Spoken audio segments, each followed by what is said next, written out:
Welcome to the Round Table of Dim Lighting. I'm Micah. I'm Colin. And today we're going to see if we can remain positive about some traditionally frustrating or negative things. Yeah, you know, there's a lot of negativity in the world, and most of it comes directly from Micah and I. Yeah. So we thought it'd be a fun exercise if we could just talk for a whole hour about things that we know bothers the other person, but just doing our best to, stay positive about it. Yeah. And thanks, Rhett and Link, for letting us do this. This is going to be fun. Yeah, it's going to be fun. You probably have seen us cooking some foods, some delicious treats with power tools. Yep. Tasty. On Power Tool Cooking School. Yeah. I almost called it Cooking with Power Tools, which is what we kind of just call it. That's the easier title, but yeah. It's not any easier. Well, it's not. It's harder, actually. There's more syllables, I feel like. Okay, that's true. Cooking with Power Tools. Power Tool Cooking School. It's the same. Yeah. Well, Power Tool Cooking School. Everything's the same. That's the Googleable. Yes. Yeah, but so we came on and we decided that we wanted to talk. Well, it's already getting difficult. People may not know this about us because we have such great on-screen personas. Oh yeah, that we hide it really well. That both of us are like fairly negative people. I would say we're the most negative people that we know at the office. Yeah, or in our entire lives. Maybe. Yeah. You think so? I think we might be. I mean, do you consider yourself to be an overly negative person, Micah? Absolutely, yes. I've worked on it for the last 10 years. I've made a little bit of progress, but not that much. Yeah. No, I'm super negative. A lot of times people, I'll be an accidental Debbie Downer by someone will be like, I had a ham sandwich, and I'm like, ugh, ham's gross. And that's how I react to that. And then I go, I'm sorry, that was really rude. Yeah, because just let someone enjoy their ham sandwich. Yeah, exactly. It has nothing to do with you and your, yeah. I get it. So I don't know why I'm such a pessimistic person. I mean, it's so easy to just default to it, right? It is, yeah. It's just the easiest thing in the world to look at everything glass half empty and be annoyed all the time and just pointing out everybody's flaws and stuff. You know what I think it is? What's that? For me at least, it's like I assume that everyone's gonna be on board and be like, yeah, that thing does suck, and then we're gonna have a moment and we're gonna get to vent about it. Yeah, and it's us against the world. Right, like you're gonna be the one that rallies everyone to. Yeah. Ham sucks, right, guys? Yeah, we don't want any more ham. Everyone's like, yeah, I hate ham. Yeah. But really, they're like, you just ruined a thing I like. Thanks. Yeah. So when I was in high school, I saw this book cover. Yeah. And the name of the book was Power of Positive Thinking. Oh. And I didn't read the book. I figured I pretty much had it. Like, okay, yeah, think positively. Nailed it, yeah. Yeah, but that's essentially what we decided we wanted to do here. We want to talk about things purposely that we know gets under our skin and, just really gets us thinking negatively, and then just... we have to talk about it positively. We have to. We have to see the sunny side of the road for 1 hour, and I can already see you sweating. Yeah, I'm terrified of this whole experience. I do think we don't have any formal punishments, which would...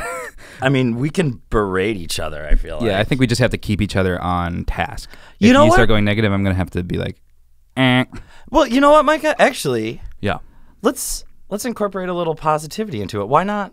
Why do punishments at all? How about you and Positive reinforcement? You and I reinforce each other's positive behavior for the next 40 minutes. That is an excellent idea, Colin. And let's just be happy and enjoy the situation together. That sounds amazing. And I love your shirt, by the way. Thanks. I got it from Wardrobe because I realized we were wearing the exact same shirt when we came and sat down in here. Good Mythical Morning. If you haven't heard of it, check it out. Yeah, it's pretty popular. So we're gonna have to try and be positive about things that I've prepared 2 things that I think you will hate and will have a hard time staying positive about. Yeah. You've prepared some things for me as well. Yeah. Yeah, and you know what, Micah? I just want to say I'm grateful for the opportunity to discuss these things in a positive way right now. You've made it a competition now. No, I haven't. This is gonna get extremely positive. Thank you, Colin, for allowing me to be graced by your presence here today at the round table of dim lighting. You know what, Micah? I appreciate you saying that. Yeah. And you're just super good at making people feel good. Colin, you're really good at thanking people. Okay. That was such a nice thank you. And you've made me feel just so welcomed and appreciated.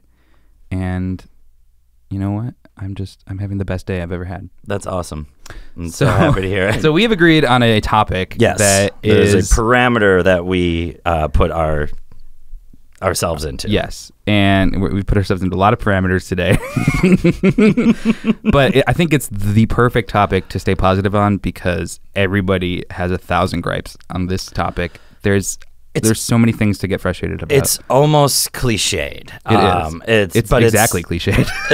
But cliches don't come from anywhere, or don't come from nowhere. Yeah. You know, so that's my positive take on the cliche. Is it's universal. It's universal, and that is why we chose it. And that topic is transportation, the most fun topic in the world. Yes. Don't you just love like going to a new place though?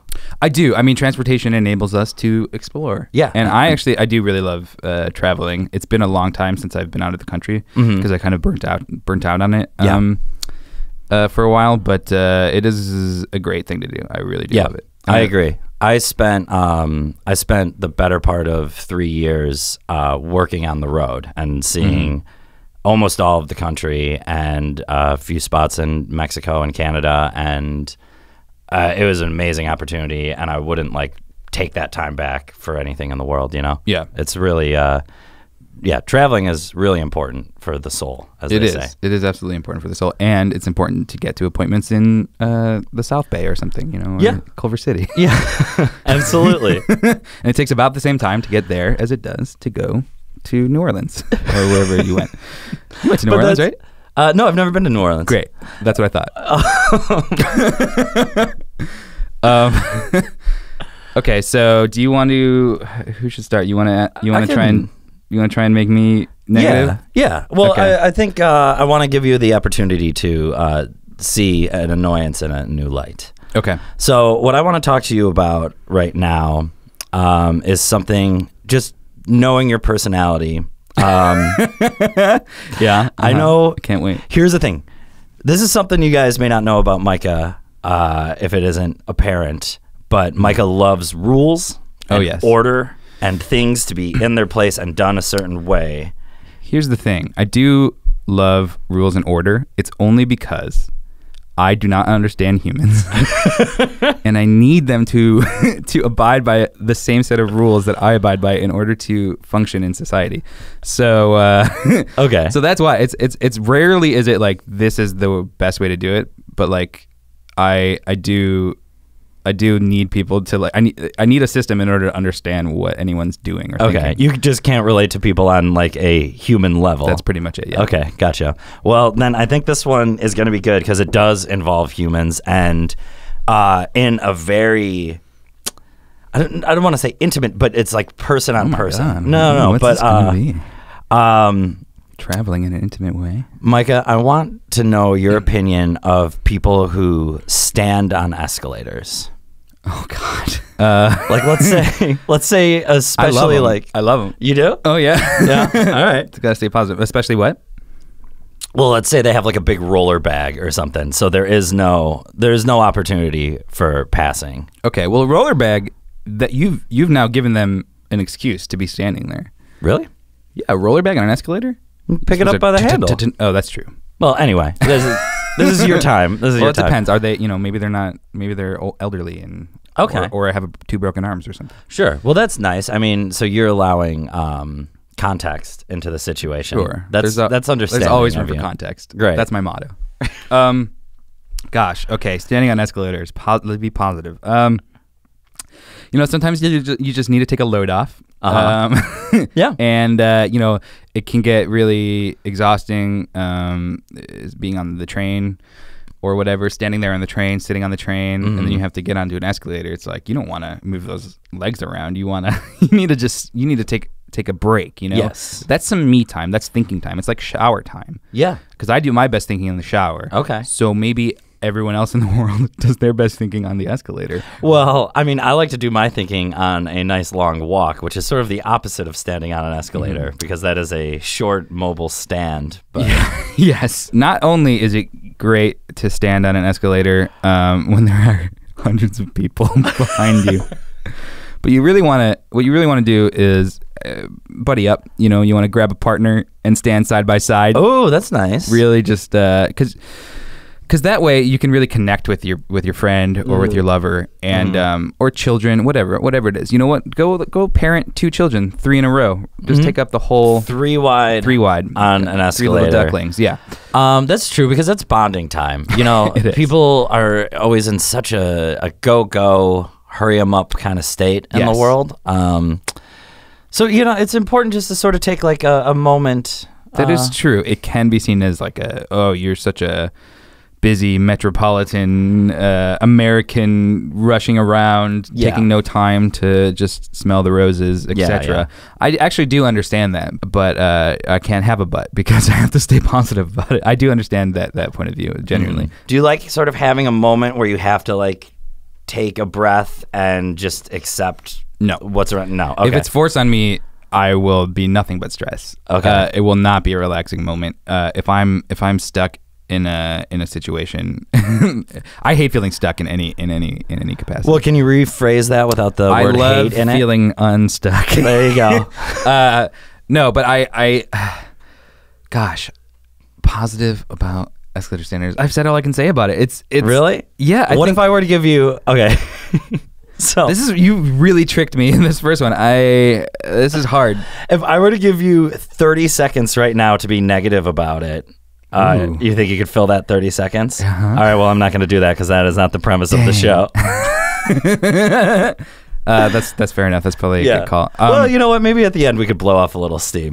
Ooh, there should be a section at the end, like, you know what? And steam. Yeah, that's a good call because it's a good call that I came up with. Yeah, but I repeated it back to you, so it's kind of my idea now. That's true. It's affirmation. It is affirmation. Thank you for that. That was a great idea. Yeah, but I mean that's important. You know, there should be stress relieves and stuff like that. That's true. You have to get it out. No one can be positive all the time, right? And we can be positive none of the time. Almost none of the time. It seems odd to me that this hasn't migrated to America, because I've seen it other places where it's it's a stand on the right, walk on the left kind of situation. Everyone can do whatever they want, because ultimately I truly don't care what other people do. Yeah, it's just when it affects what I'm trying to do where I start to get negative about it, but I'm not going to do that now. Yeah, they could lay down on the escalator, and I would love it if there's room. If there's room to pass on the left, you're saying no.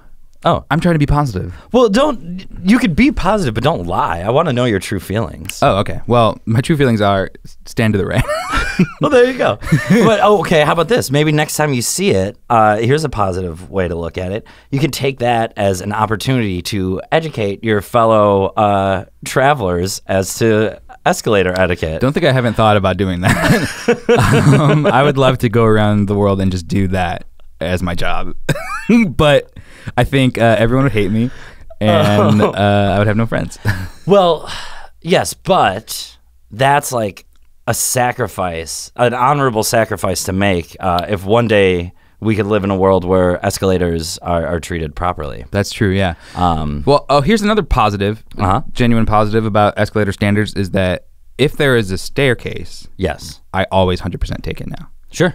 But when there's not a staircase, it can be frustrating. But oh, that's great though. That's having you getting a little more cardio. This is the same with traffic. I would rather take a long route through neighborhoods that will take me 5 minutes longer, but I'm never stopped at a dead stop, than take the freeway 5 minutes quicker, but I'm stuck in traffic the entire time. Yes. And it's the same for escalators. Yeah, I hear you. I mean, it's a thing like sometimes when I don't know how to get out of a neighborhood necessarily, like which direction I have to go, but I'm in an area that I'm vaguely familiar with. I know if I get to this neighborhood, I'll be able to navigate myself home. So I'll do like Google for the first part of it, and I'll see that Google Maps wants me to get onto the highway.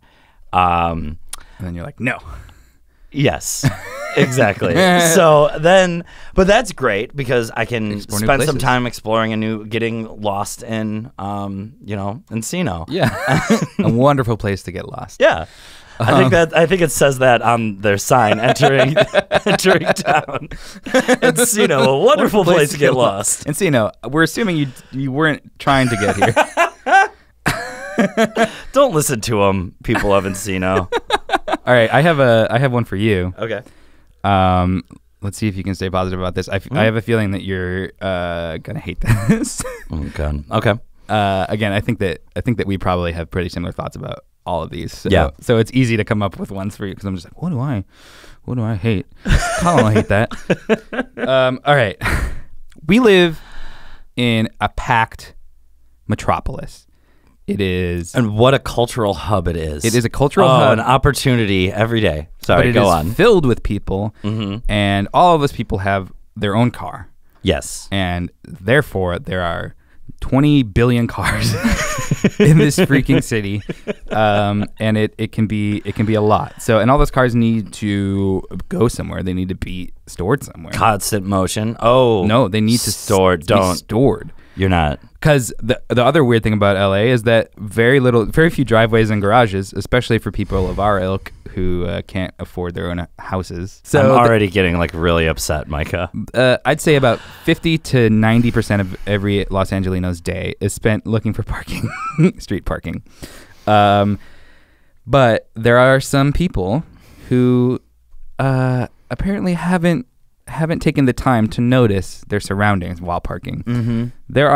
There's a rampant issue of parallel parkers leaving too much space between cars so that they take up maybe a two-car spot with one car. They're positioned weirdly, or they position themselves a little too far from the driveway so that there's like a half car's length in front of them and behind them where a car could have fit if they had just repositioned.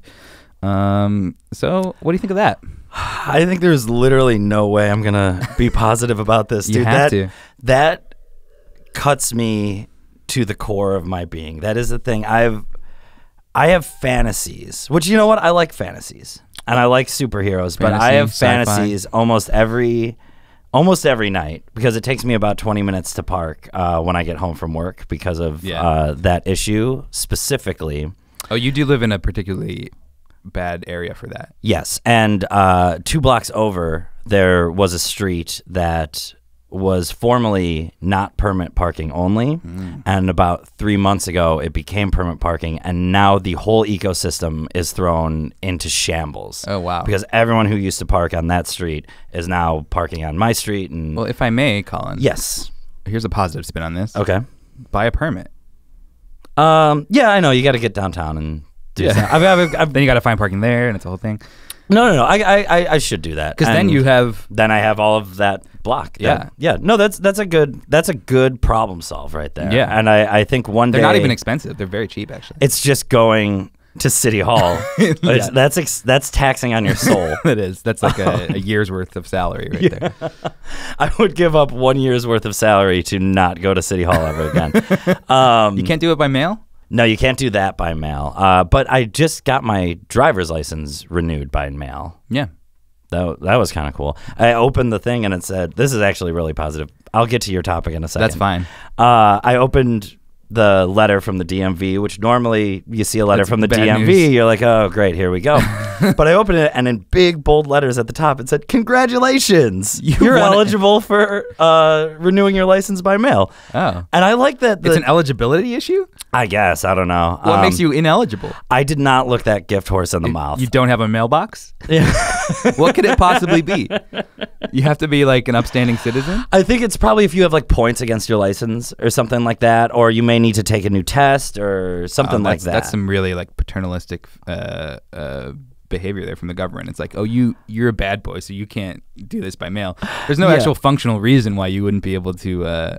Well, if you need to retake the exam. Oh, okay. Yeah, if you have like points on your license and you need to retake the exam, You said that then before, you but I just didn't ignored listen it. to But it. that's Yeah. okay because I like hearing myself talk, and I got to say the thing I said twice. So You're welcome. Thank you, Micah. That's really kind of you. But yeah, so all of that aside, a permit would be a wonderful thing to have in my neighborhood. Yeah.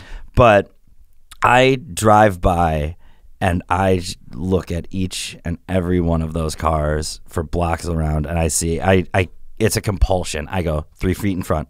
Mm-hmm. I'm like 1.5 feet behind. You're just 3 in your car feet in front. talking to yourself. Yeah, exactly. Like squeezing White the wheel. knuckle. Like there's nail imprints in my steering wheel sometimes. But I had this like fantasy that if I were Magneto from the X-Men, I would not be evil. I would just adjust people's cars for them all day long. I would fly around the city moving cars 1.5 feet all day. Is the most altruistic superhero imaginable. Oh, heck So much better than fighting baddies or aliens or whatever. Those fights cause entire cities to be destroyed. It's like you're good. You're the good guy, but you still destroyed all of New York. This the only evil you're fighting is misuse of space. Exactly. I'm just gonna brilliant. You should write that comic. Oh, thank you. I may. I also, when I was a kid, I also wanted to be able to make quarters appear by opening and closing my fist. That would devalue the quarter. Well, no, but here's the thing. It's kind of a scam, but, you know, we don't need to talk about capitalism. I had the fantasy of walking around and just feeding parking meters. Oh. Yeah.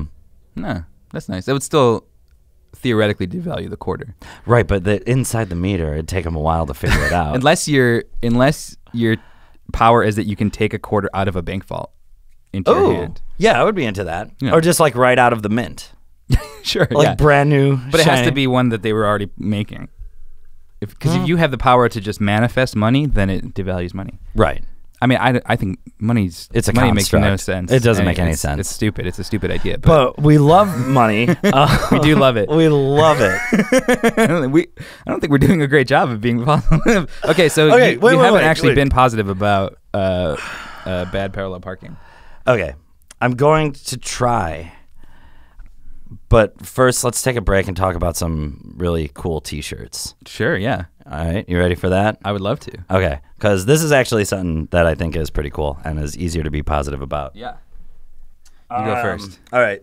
So this one I like a lot. I like the color. I think this would actually look really good on you, Micah. It would. This is my color palette right here. It's like a seafoam green. Mm-hmm. I don't know if there's an official color code for it that we should be talking about, but I do love that color. I do too, and I like it.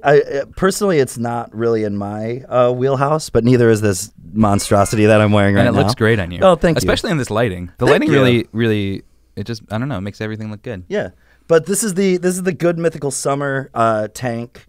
And look at this typeface here. I really like it. I like the yellow on the green. I think this is a pretty darn cool tank top. Stand out. And I think it may also come in a racerback for ladies. Is that a thing? I think so, and I think it comes in a couple different colors too. Oh, no way. Yeah. Okay, and you cool. can get that at Nope, it does not. We are getting a couple different there's slight variants on this shade. You can't the untrained eye wouldn't be able to tell, but I can tell. Yeah, so this comes in men's and women's sizes. You can find it with all the summer merch, which is like a t-shirt, a towel, sunglasses. Yeah. At rhettandlink.com/store. Nice. That's rhettandlink.com/store. I'm a mumbler. We've also got this guy right here. This is I want my GMM, as in I want my MTV. Okay. As in, if you're old enough to remember, that was MTV's slogan in like the late 80s, I think, right? Right. And if you're not old enough to remember, just fake it till you make it, kids. Yeah. You know? Now you know, and you can pretend like you always knew. Exactly. And that's very cool. I had a Firehouse t-shirt when I was a kid. And if you're not familiar with the 80s hair band Firehouse, neither was I when I bought the t-shirt, but now I love to hate them. Oh. So, I've never heard of them. They're terrible. Okay, but this is not terrible. No, this is great. This is a very cool retro throwback. I want my GMM. Yes. T-shirt that you can also find at rhettandlink.com/store. I got it through at that time without mumbling. Good job, man. Thanks. That's incremental improvements. Yeah. That measurable too. That's nice. Oh, that's a good thing. I appreciate that. Yeah, of course, dude. Wow. Now back to being more positive. Okay. Yes. So, I suppose the good thing about that is it allows less considerate people easier access to leaving their parking spot and potentially driving away from my neighborhood, maybe Quicker. never to return. Yeah, they get to drive away a little quicker. Yeah, they get to drive away a little quicker. They can head back to WeHo, and I don't have to. I don't have to think about them anymore. You're assuming that they all live in WeHo, all the bad No, parkers. I like WeHo. I hang out in WeHo's just fine. Yeah. There's also a dearth of parking there too. Oh, what is a dearth?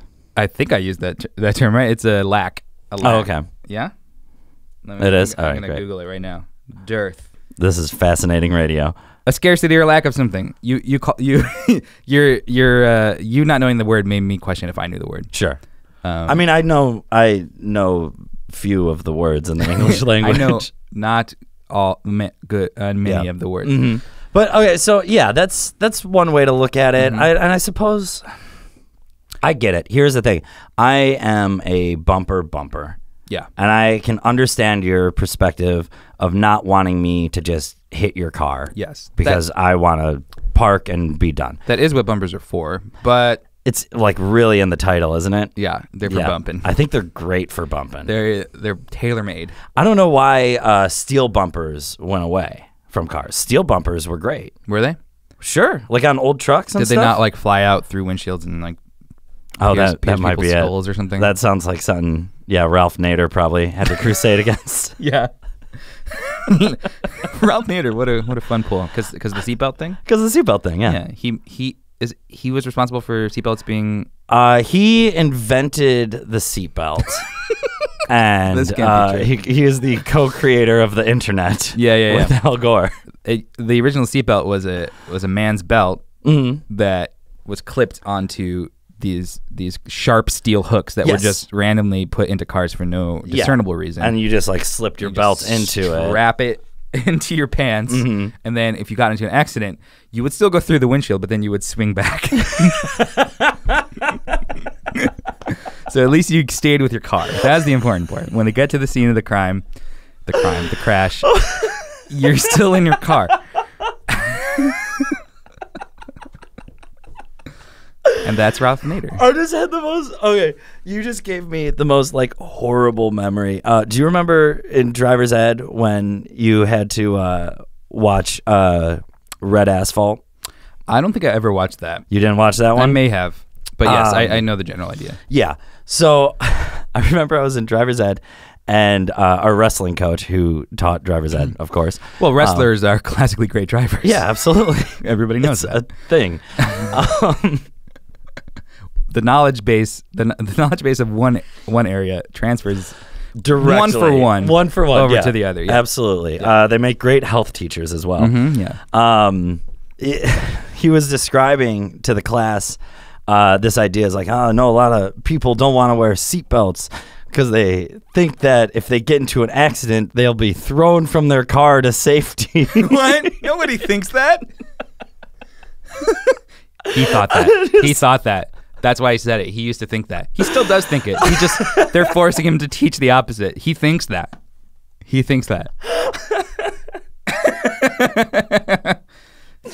I mean, it just blew my mind, the thought process of flying through a pane of glass and landing like 50 feet away is somehow safer than being in an iron box. When you eject from the car, you can land safely in a patch of grass.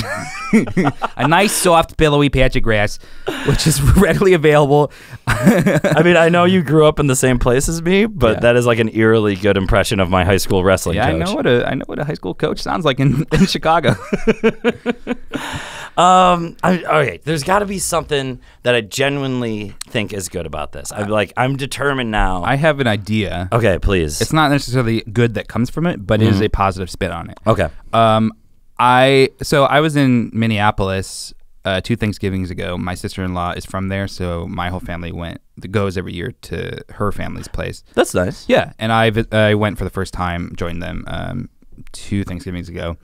And one of the most remarkable things that I noticed was it was a nice city, big city, real city, cool, really cool stuff, cool neighborhoods, etc. This sounds a little like a little condescending. condescending It was like going to an actual city, no, you guys. I'm prefacing with this because what I'm about to say is that there was so much parking.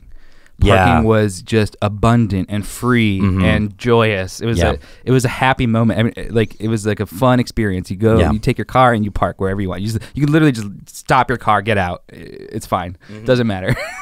In Minneapolis, you don't need to worry about how close am I to the curb? Am I going to be screwing someone over by not pulling up enough, etc. Oh, well, a Mini Cooper could fit here.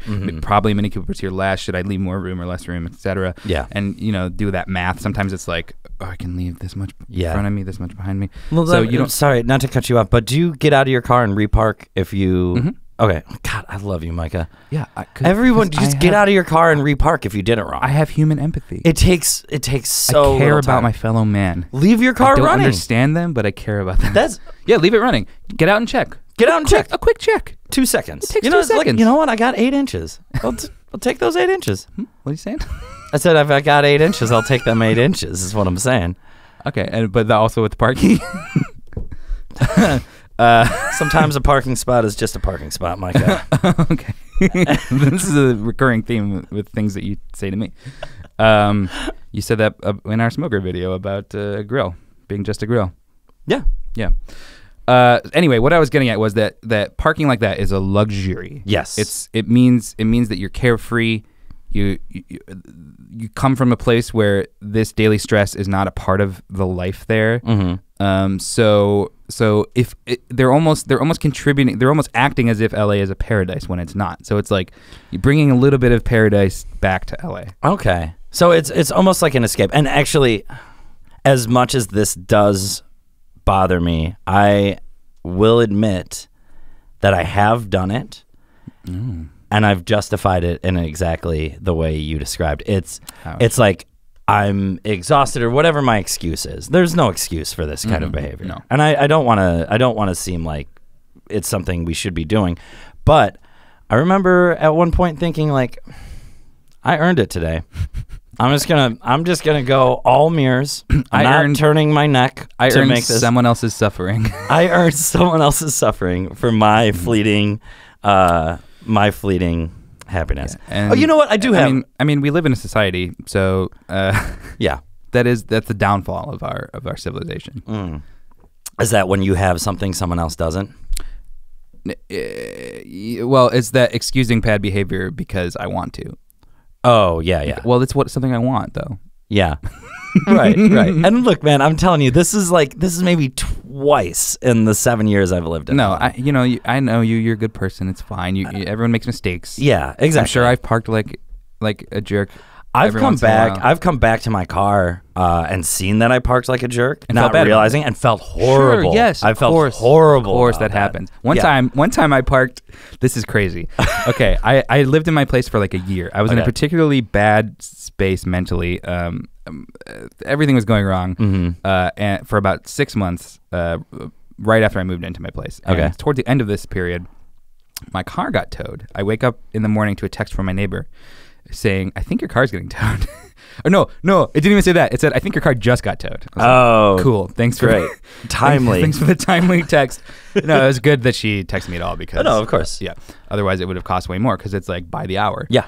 So I went out, indeed, my car was not there. I called the number, found the place. It turns out that I parked in front of my neighbor's driveway.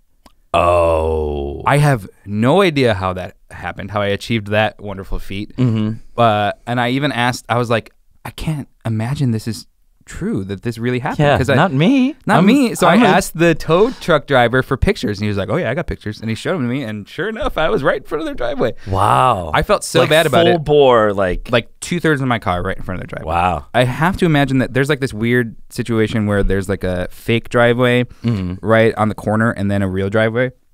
And so sometimes people like park in weird ways there or like cover half of the real driveway because they live there or something like that. Yeah. So I have to imagine I just filled in that space and didn't pay attention. Yeah. But even if I did, I don't know how it happened. But but it cost me like $250 to get my car out and pay the ticket and everything. And I wrote a note and put it on the mailbox that I was like, hey, I'm the guy who parked in front of your driveway yesterday. I'm really sorry. I have no idea how that happened. Anyway, sorry. I just like wrote a little note because I felt really bad that they had to deal with that in the morning. You're a wonderful person, Micah. That is the biggest emotion I felt was stupid. Yeah. And like annoyed with myself. Yeah. I mean, I was a little embarrassed, but that wasn't even because I think embarrassment can lead to people acting out, you know, okay, to hide it. They're like, yes. Well, I deserve blah, blah, if blah. I'm indignant, then I probably am right. But that wasn't even part of it. It was like, I was like just kind of at a low, an emotional low. I was like, what did I do? Just feeling annoyed with my own behavior. I mean, that's great. You see, I lived in a house that had a driveway right off of a pretty busy street, right off of Sunset Junction, which is like a lot of shops, a lot of bars and restaurants, very busy, very popular. And they're kind of intense about the parking over there with ticketing and citations and stuff. So it is a difficult neighborhood to park in. And I'm glad that I had a driveway when I lived there. Oh, that's nice. It was very nice. But people would park in front of our driveway constantly. Day and night, we were blocked in all the time. And it takes about 4 to 5 hours to get a tow truck. Really? Yes. It takes about 4 to 5 hours. Aren't they thirsty to get... You would think so. But it's like, tow truck companies and the city of Los Angeles are kind of like cats. If you pay them any attention, they are looking out the window. But as soon as you're trying to like sleep or eat, they are on top of your chest, like licking your nose. Yeah, because when I got into an accident, there were like 6 tow trucks that showed up before the cops did because they heard it on the radio. They listened into the cops' radios. Yeah. And none of them were AAA. And the cop was like, mate, he was like, before I leave, you're AAA, right? And the guy was like, yeah. And he left, not AAA. And so he ended up leaving me, and I had to call AAA. Wow. Yeah, he was trying to take me to his buddy's shop in like Beverly Hills, which is not where I got into the accident, and it is nowhere near it. Yeah. Yeah. Anyway, so that's surprising that they wouldn't want to take advantage and make a lot of money. You would think so, but here's my point. So we used to leave. We actually, positive spin. My roommates and I would have a great time drafting passive aggressive notes for these cars. Things like, hey, like I hope you have a good time at Bar Stella today. And it would be great if you got back here before the tow truck arrives, but it has been called. Stuff like that. We would do stuff like that. That note, I mean, won't get to them until they get to their car. Right. Well, my hope is that the tow truck comes, it gets impounded, and then they go pick it up, and there's the note waiting for it. Under the ticket, yeah. Yes. That's my hope of hopes. But if I ever received that note that you wrote, I would be like instantly relieved of all my aggression and all that like pain and turmoil. I'm sure they were like, what idiot? I'm sure they were mad. Of course. Why wouldn't you be? So yeah, hopefully that relieved it a little bit. Yeah, no, it's very frustrating, but yeah, you know what? I'm proud of you, Micah. Hey, thanks, buddy. Yeah, absolutely. See, I exist in a society. I think about the way my actions affect other people a lot. Like maybe too much. Yeah, it could be a thing. I'm not saying I can absolutely be a jerk, but it's just like I don't know. It's a weird thing that is like always floating around in my head. Yeah. No, I feel the same way. I understand what you're saying, but no, I feel the same way, man. Cool. You know what? Because when you're as good as we are, when we're as good at being positive. That's right. Which we've done a great job of doing. Yeah. Do you have more for me? I do. I have some notes on the floor I can go for. Okay. You want another one? Are you ready? Okay. Yeah. We'll keep these ones quick. Okay. Yeah. We'll do this one. A lightning round. Oh, okay. Here we go. This is to stay on the tangent of cars. Okay. Because it's just sort of classic mode of transportation. In LA, it's one of the only ones. Yeah. So how do you feel about, there's another sort of etiquette question too, 4-way stops, like stop signs. I find often that when people arrive at a 4-way stop sign, they will just drive through it regardless of whose turn it may be. Yeah. I find that as well. I actually find that it's new. That's a new phenomenon. Yeah. No, I agree. Like honestly, within the last year, 4-way stops have gotten to become free for alls. They're just anarchy. I don't know what it is. I don't either. So this is a good one. It's let me try and be positive about this. So it happened this morning actually. There's one stop between my house and work that this is like the biggest example of this phenomenon, where it's just like, because there's a school. It's like parents on their way to or from dropping the kids off at school. Mm-hmm. So I was at the stop. It's 4 ways, and these 2 cars went as I was arriving. So the how do I even the perpendicular the perpendicular street went right as I was arriving. Okay. So then there's me and the car across from me facing me. That car's Do you turning, make eye contact? Are you like, hey buddy, we're in this together? And that car's turning left. So usually I actually don't remember what the rule is for this, but I let that car go first usually. Okay. So that car turns left, and then I go, and as I'm going in the middle of the intersection, I know, and this is full stops. There's like 5 cars at each stop sign. Yeah. The car right behind the car that just turned left starts going. I was like, in what world is this your turn? In what world, buddy? In the positive world, where where everyone, you know what, the people have, some people are having a bad day. Mm-hmm. They have to rush somewhere. They have. It's no fun to rush. It's no fun to rush, and you know what? You don't know. I don't know what that second left turner was doing. Mm-hmm. Maybe he or she was got a text message from their loved one that they're choking. It's like, oh, you just dropped off the kid. Well, guess what? I'm at home choking on like an entire hot dog. Can you text 911? I don't know. Probably not. You can barely call 911 in LA. It takes about 15 to 20 minutes to get through.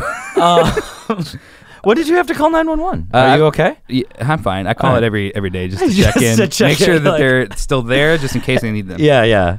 No, I've called 911.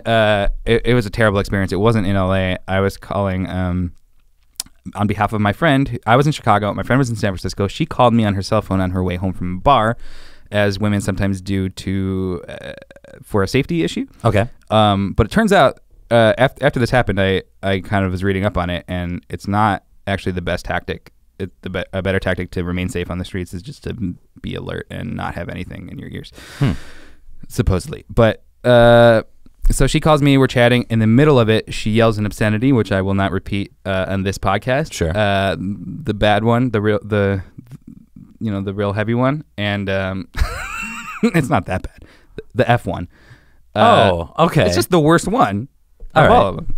There's so much worse than that. Yeah, I guess you're right. You terrified me. The classically bad one.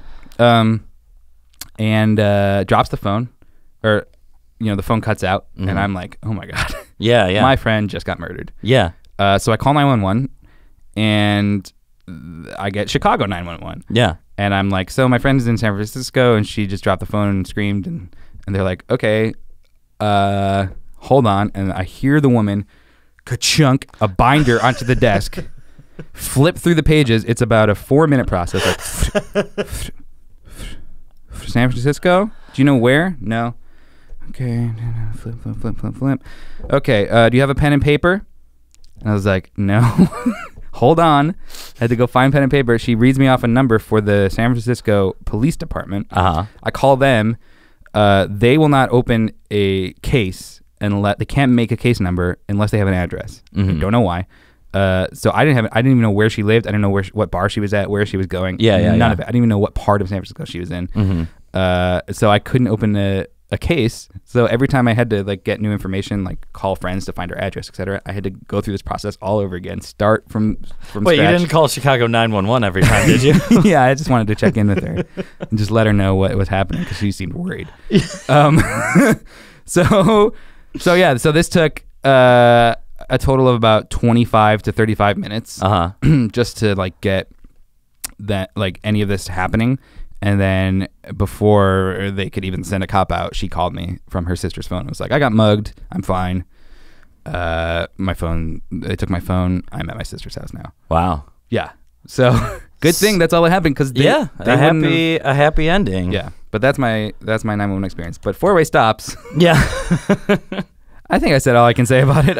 If your loved one is choking at home, who cares about these other people? You got to get where you got to go. That's true. Prioritize. The people in your life are the truly the greatest treasure. Of course, yes. Yeah. If you have to piss off a couple strangers in order to save a loved one, well worth it. Absolutely.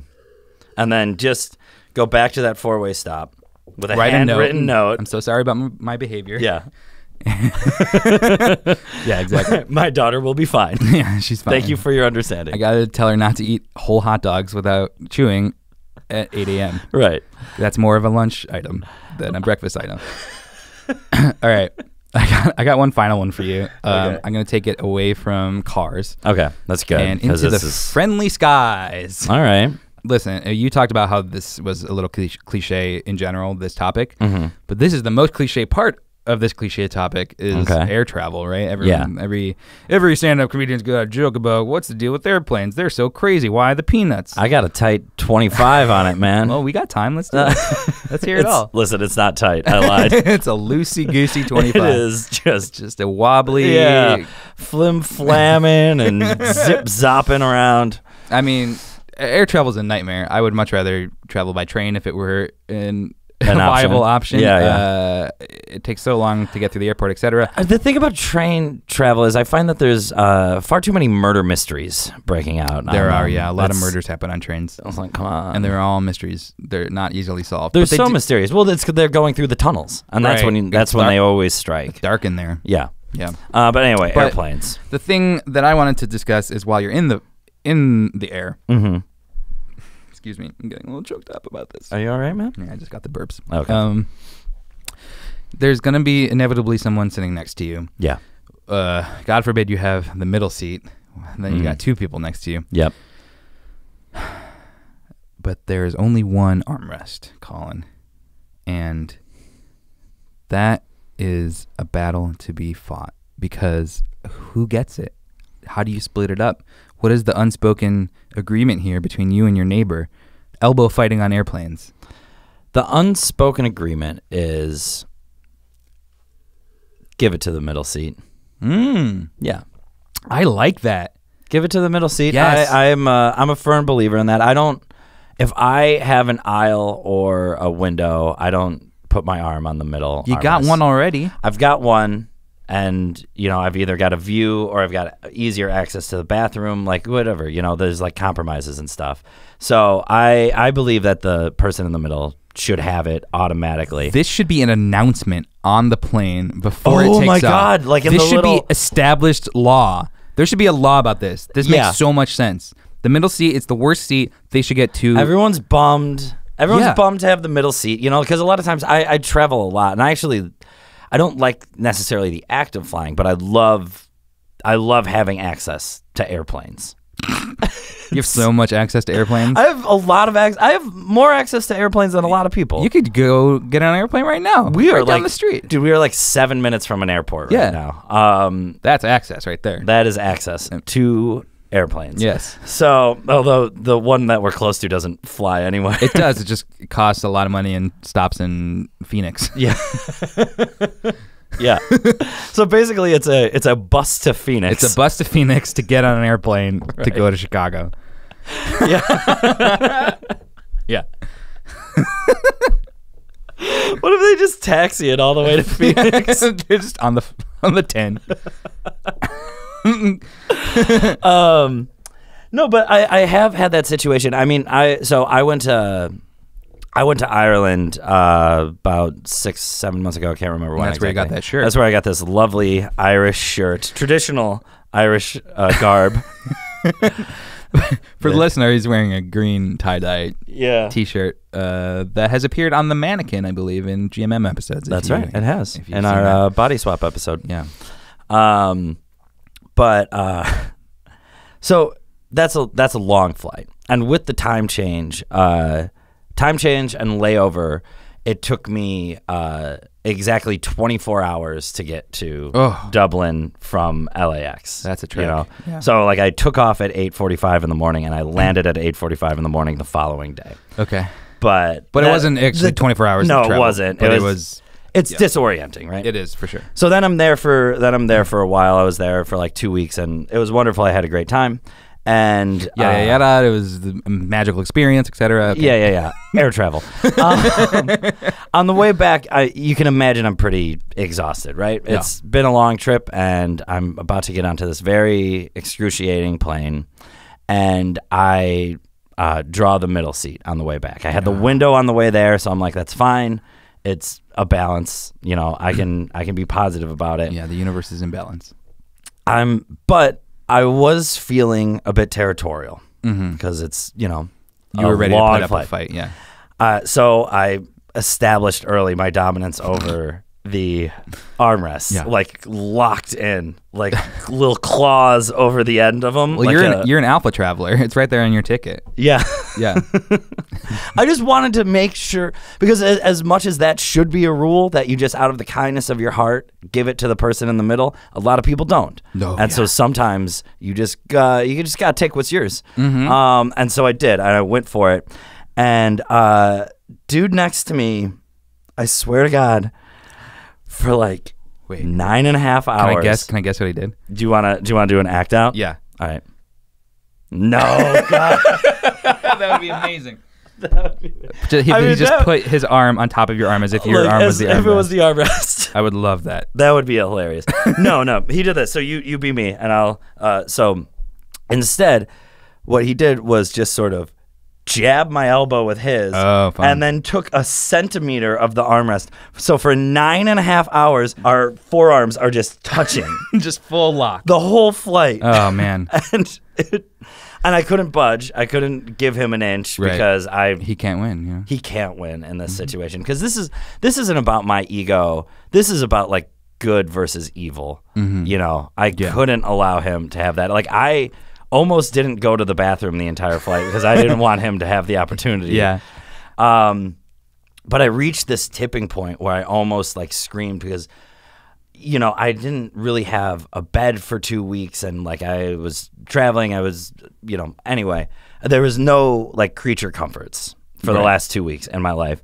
And I wanted so badly to not be touched by another human being for like 8 minutes, and I could have like just let it all go, but he wasn't allowing that for me. If I could if I could have just had my safe little bubble for a few moments, I could have gotten through it. But that's the worst part about traveling, especially if I don't know if you got like hotel rooms for yourself, if you're doing hostels. I was just doing hostels. It's exhausting because you at no point for 2.5 weeks or however long you're there, you have no bubble. You have no personal space at all. And that is really taxing. But it is taxing, but I mean, that was my entire intention of that trip, was to put myself into a different sort of mind state. Yeah, I wanted to be, I was like feeling a little too good about myself. I wanted to just be surrounded by people at all times. No privacy. I would, when I was staying in Dublin, I hated, this is travel related. Sure. Yeah.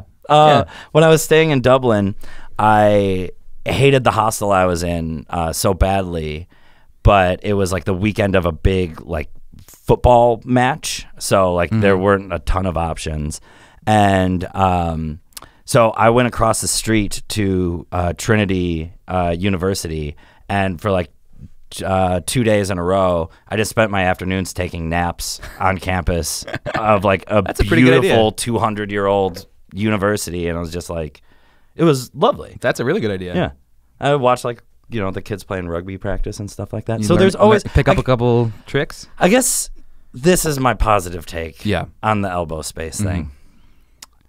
No matter what is happening to your elbow, you can always escape into the world of fonder memories. And it's a practice in stress management. It's a practice in sort of just like a Zen-like quality where you can when the exterior world is causing you stress, you can move inside and focus all of your energy on centering yourself, or into a fiery ball of rage. No, on centering yourself. Okay, centering yourself. Positive. I once had a guy on a plane. Well, I've had a lot of elbow things on planes. Yeah. But I once had a guy on a plane. I was sitting in the window seat. I believe the center seat was open. which is nice. Oh, I thought you were gonna say you sat in it anyway. No. Well, this is maybe crazier than that. But I actually have had a lot of good luck on planes getting the center seat open next to me. But he was on the aisle, and I'm just chilling in my seat, and he starts to talk to me, and I'm kind of like, I don't want to talk to someone on a plane. That's kind of my general MO. Mm-hmm. But he asks me if we can switch because he likes to look out of the window. This is just a man, just a 45-year-old European man, well-dressed, just a guy. He's like, hi, can we switch can I have the seat you paid for so I can look out of the window? This is just... I mean, I guess. But here's the thing, is that I'm so uncomfortable with this kind of interaction that I was like, okay... And I let him have it for a couple minutes, and I went to the bathroom. When I came back, I was like, can I have that back? And we switched back. Oh, well, okay. Yeah, but my normal inclination would not be to give. Well, yeah. I mean, I get it. I would never impose myself on someone like that because it's a crazy imposition. It is. Yeah, but I would rather. Really, if you think about a grand scheme of things, it's not all that horrible of a thing to ask. Of course not. It was not. And if you're a person unlike you or I, someone with a backbone, maybe you could have said no. Yes. I mean, obviously, but you and I could sit next to that guy for the rest of the remainder of the flight. Right? No, that's awful. And it was just weird phrasing. He was like, I don't want to do a European accent because it's maybe offensive, so I'll just do it in my normal voice. But he was like, can we switch? I like to look. I was like, well, that's great for you that you like to look. I also like to look.